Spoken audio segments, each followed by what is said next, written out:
je remarque un marteau au bout de sa main. Donc là, je me dis, à ce moment-là, pour moi, c'est terminé. On est sur un mec qui veut nous tuer. C'était un mardi, le 6 juin 2017. Il faut savoir que ce jour-là, moi, j'avais que 3 ou 4 mois de police. Et ce jour-là, on devait relever des équipages sur le parvis de Notre-Dame. Il y a beaucoup de gens qui se trouvent sur le parvis et l'ambiance, elle est assez touristique et joviale. C'est à ce moment-là où ça va très vite. Il y a le visage de la collègue qui se décompose et qui me hurle de faire attention. Et à ce moment-là, on va dire, j'ai pas le temps de me retourner ou de savoir ce qui se passe. J'ai juste le temps de lever mes épaules et de rentrer du coup le plus possible ma tête, de me recroqueviller sur moi-même. Et là, je reçois un coup au niveau du crâne qui est assez lourd. Je me souviens que c'était froid. Du coup, je comprends tout de suite que c'est pas un coup de poing. Je comprends tout de suite que là, on est en train de se faire attaquer, mais je sais pas dans quelles circonstances. Je prends ce coup, je suis un peu déséquilibré. Je sais que si j'arrive au sol, ça va être compliqué pour moi de me dégager. Et l'individu, dans le même temps, se met à crier « c'est pour la Syrie ». Je vois l'individu face à moi, debout, le bras armé, au-dessus de sa tête, vraiment. Et là, je remarque un marteau au bout de sa main. Donc là, je me dis, à ce moment-là, pour moi, c'est terminé. Il n'y a pas de peur, c'est juste à un moment donné, on est résigné. C'est hallucinant, puisqu'il n'y a pas cette sensation de peur. Juste, je me suis dit, là, je suis mort. Je pensais que si c'était pas le marteau qui me tuerait, ce serait une ceinture d'explosifs ou alors quelque chose d'autre. Mais pour moi, j'étais en position de faiblesse, c'était terminé. Et en fait, mon collègue, il a une action héroïque. Hein. Il sort son arme et il tire à une seule main. Donc il pointe son arme en direction de l'assaillant et il tire. Son tir, il a pour effet de me sauver la vie en fait, puisqu'il va ralentir le geste du terroriste et va me permettre de tourner sur moi-même et d'éviter le deuxième coup de marteau qui me frôle le visage.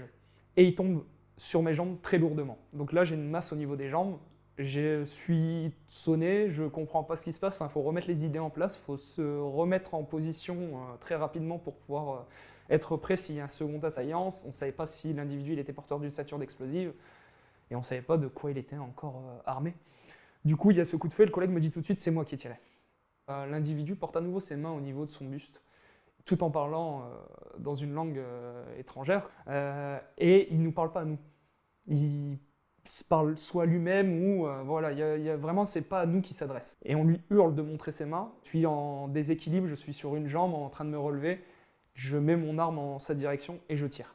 On est limite dans une scène de guerre puisque le parvis se vide à une vitesse phénoménale. Il y a des gens autour de nous, des gamins qui se mettent à courir. On a des personnes âgées qui trouvent la ressource aussi de prendre leurs jambes à leur cou et de s'enfuir, parce qu'à ce moment-là, tout le monde s'imagine qu'il va se faire exploser. Moi, je me souviens que quand j'ai croisé son regard, c'était un regard noir, sombre. Je savais que c'était un mec qui savait ce qu'il faisait. Il y avait un regard déterminé. En gros, il allait me tuer.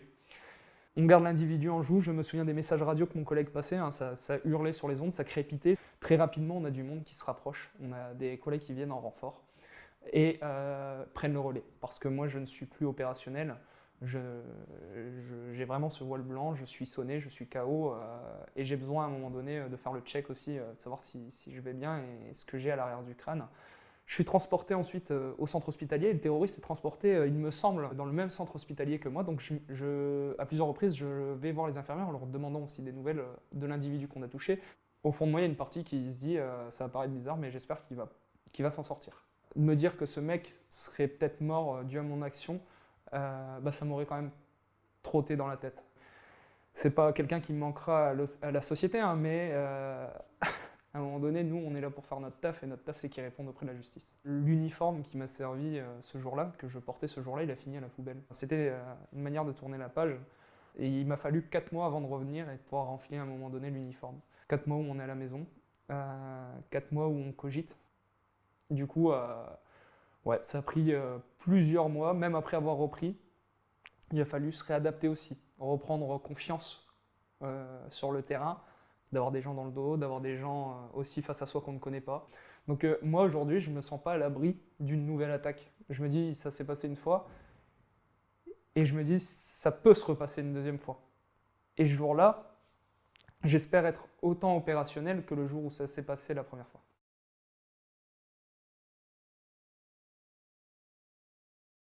Le procès il est assez particulier, il dure sur 3 jours, c'est un procès avec une cour spéciale. Et le prévenu, je me souviens qu'il était sur ma droite, donc une salle qui est assez petite. Et nos regards se croisent. Et je comprends tout de suite qu'il n'est pas du tout dans la phase de regret. Que lui, il est convaincu de son geste, puisque quand nos regards se croisent, je pense qu'il comprend que je fais partie de l'un des 3 policiers qu'il a attaqué, puisque à un moment donné, les regards sont très appuyés et il maintient le regard et il semble, on va dire, bomber le torse, faire le fier.